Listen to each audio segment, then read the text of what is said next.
quanto sofrimento a gente tem de ficar pensando no passado, pensando em coisas que passaram, coisas que não voltam mais. Aquela frase que nós falamos para aquela determinada pessoa, aquela conversa que a gente pensa assim, não, eu poderia ter feito diferente. Ou quantas vezes a gente fica tentando antecipar o nosso futuro, tentando pensar o que a gente pode fazer de melhor no futuro, tentando, sei lá, controlar esse futuro. E muitas vezes, grande parte do nosso tempo, a gente esquece de viver o agora, de viver o presente, esse presente tão precioso que não volta mais, que será passado. A gente tenta pular pensando no futuro, pensando que a gente pode controlar. E a gente sabe que a gente não consegue controlar esse futuro. E ficar pensando nesse passado só traz depressão. Ah, mas como a gente gosta da depressão, né? A gente gosta de ficar na sofrência. Aí a gente coloca aquelas músicas, né, de sofrência e fica pensando, meu Deus, o que eu poderia ter feito diferente? Ou a gente fica ansioso, não consegue dormir, fica com insônia, fica nervoso, começa a descontar na comida, de ficar tentando prever ou tentando controlar uma coisa que nem chegou ainda. Pois é, isso eu quero dizer assim para vocês, que quanto tempo que a gente perde quando a gente tenta controlar a nossa vida. Seja lembrando desse passado ou seja tentando controlar o futuro. E eu não preciso nem falar que é crucial que nós vivamos esse presente, porque isso é importantíssimo para a gente ter uma boa saúde, seja uma saúde física, seja uma saúde mental, psicológica. A importância da gente estar fincado no presente, da gente entender que esse momento ele é único, ele é importantíssimo para a nossa saúde mental. E é importante que nós criemos sinais de alerta. Quando você, por exemplo, está pensando, estou pensando muito lá no futuro, sei lá, tentar pensar num sinal de alerta. Eu costumo assim, todo mundo passa por isso, né? Eu já passei muito em ficar pensando, hoje menos, né? Ficar pensando no passado, eu poderia ter sido diferente. Ou a gente, às vezes eu sofria de ansiedade, não dormia à noite, tinha noites de insônia, eu cheguei a ficar meses sem dormir, tentando prever, tentando controlar o futuro. E aí eu comecei a fazer dar uns sinais de alerta para mim. Uma coisa que para mim funcionou muito, assim, eu levantava, né? Às vezes eu estava sentada, pensando lá no passado, sofrendo, né? Começava a vir aquela depressão e de repente eu criei como sinal de alerta me levantar. Tem pessoas que gritam, tem pessoas que se beliscam. Tem uma amiga minha que ela falou, Rita, eu uso como sinal de alerta que você falou pra mim, eu uso o beliscão. Me dou um beliscão, eu acordo. Tem pessoas que contam até 10. De repente você está pensando lá no futuro, aí você começa 1, 2, 3, parece loucura.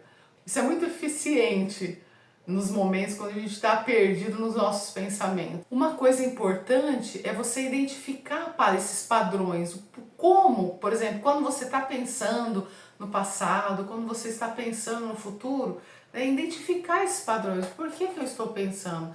O que está desencadeando isso? Eu não preciso nem falar que essa preocupação excessiva ela vai gerar ansiedade, vai afetar a sua vida, a sua saúde mental, e vai afetar a sua vida pessoal, vai afetar a sua vida profissional, porque a pessoa que vive na ansiedade, ela não consegue ser feliz. E por falar em felicidade, tem um livro que eu gosto muito, que chama A Busca da Felicidade, que é daquele autor que eu gosto muito, do Alan Watts, que ele fala que quando a gente vive no passado, a gente vive só pensando no passado, e quando a gente vive tentando controlar o futuro, a gente não consegue ser feliz, a gente não consegue trazer um ponto de paz e de equilíbrio na nossa vida. E para esse autor, a ansiedade está diretamente ligada a gente tentar prever esse futuro. Então a gente não pode pensar, por exemplo, na nossa vida como uma lista de metas que a gente tem que cumprir. E sim, a gente pensar que a vida está para ser vivida, que vão acontecer imprevistos e que não tem como a gente controlar isso. Que isso é uma coisa da vida, sabe? O caminho, a jornada que a gente tem que percorrer é o que importa. E a gente tem que entender que a gente tem que tentar viver leve, tentando assim pensar que a gente não consegue realmente controlar. As coisas que eu consigo controlar, eu consigo. As coisas que eu não consigo, eu deixo para a vida, eu sigo. Eu sigo fazendo, eu sigo o meu caminho. E é importante a gente viver no aqui, no agora, nesse momento. Entender que esses pequenos momentos, a gente não tentar controlar a nossa vida e sim viver naquele momento. Se você está comendo, você tentar saborear esse prato, ver o que você está comendo, que às vezes a pessoa está lá comendo no celular e não presta atenção naquele momento, e às vezes tem pessoas à volta que provavelmente, às vezes um avô, uma avó, uma mãe idosa, que talvez ela assim não esteja mais, de repente no Natal, você às vezes está comendo, está almoçando e está lá no celular e está tentando prever o futuro, tentando resolver uma coisa que vai ser lá para o futuro e está deixando de viver aquele momento saboroso ao lado das pessoas que talvez você nem verá mais na outra semana, entendeu? De repente você não verá mais no outro Natal. Então a gente acaba deixando passar coisas importantes da nossa vida, momentos que são únicos e que não vão voltar mais, e que depois a gente vai ficar chorando pensando no passado, porque a gente simplesmente não viveu o agora. E quando você começa a viver o agora, você começa a diminuir o estresse, você começa a ter mais concentração, você começa a ter mais paz, você começa a ser feliz. Uma coisa importante que pode ajudar é você praticar música, por exemplo, aprender um instrumento, aprender um idioma, aprender uma dança, aprender um esporte. Eu estou treinando tiro com arco, que é muito importante para a concentração, ele ajuda na concentração, ajuda na disciplina, porque se você, sei lá, se não fizer a posição correta lá, não lançar a flecha corretamente, você pode machucar alguém, né? De repente você tá lá conversando, não tá prestando atenção, tá passando alguém e ele pode ser letal, né? Uma flecha mal atirada. Então isso ajuda bastante na concentração, isso tem me ajudado muito. Recentemente também eu voltei a estudar violino, o violino acaba ajudando, o violoncelo, né? Também estou estudando violoncelo. Então de repente você achar algum instrumento, uma dança, né? Um balé, um jazz, que você tem que ter concentração, porque senão você quebra o pé. Então, apostar nessas atividades para te trazer no agora, isso ajuda muito. E a gente vê muitas pessoas que às vezes tinham depressão e de repente, um dia mesmo conversando com uma pessoa, ela falou assim: ah, Rita, eu voltei a estudar flauta, eu tô tão feliz, eu tinha depressão, eu só ficava pensando em coisa que passou, e hoje eu tô bem. Por que, gente? Por que será? Porque ela está focando na música, porque ela está focando em ler partitura, ela está focando em tirar o som do instrumento. E tem pessoas também que eu conheço que viviam só no passado e que hoje estão pintando, né? Se você, por exemplo, eu gosto de pintar, então eu não sei tocar nada, eu não quero aprender nada, vai para pintura, tem escultura, a parte da arte ajuda muito. Vai ler um livro, vai treinar a escrita, escreve um livro. Escreve um livro da sua vida. Isso ajuda você a focar. Você tem que praticar o mindfulness, a atenção plena. Eu costumo usar muito a técnica do 5, 4, 3, 2, 1. O que é isso? 5 coisas para você ver, 4 coisas para você cheirar, 3 coisas para você saborear, 2 coisas para você ouvir e 1 coisa para você tocar. Então, isso daqui é uma técnica que você pode usar, né? De repente você, por exemplo, está comendo, sentir o cheiro, né? O aroma do prato. Você está, por exemplo, picando alguma coisa no seu prato. Não deixa de ser um toque, né? Porque você está pegando no garfo, na faca. Você ver, você olhar o prato que você está comendo. Você olhar para as pessoas que estão à sua volta. Você olhar o momento. Isso daqui é atenção plena, você ter plena atenção no que você está fazendo. Ou sei lá, eu estou dançando, prestar atenção no que você está fazendo. Uma outra coisa também para você praticar a atenção plena é você de repente respirar. Simplesmente respirar. Presta atenção na sua respiração. Conte até 5, conte até 10, mas a partir do momento que você para respirar uma coisa tão simples, ou fazer uma meditação guiada. Na internet você acha vários canais que tem áudios que você pode meditar, que você pode praticar a meditação e prestar atenção, porque por ser uma meditação guiada, você tem que prestar atenção no agora, no que está passando, no que está falando na meditação. Uma outra coisa também que ajuda é o detox digital.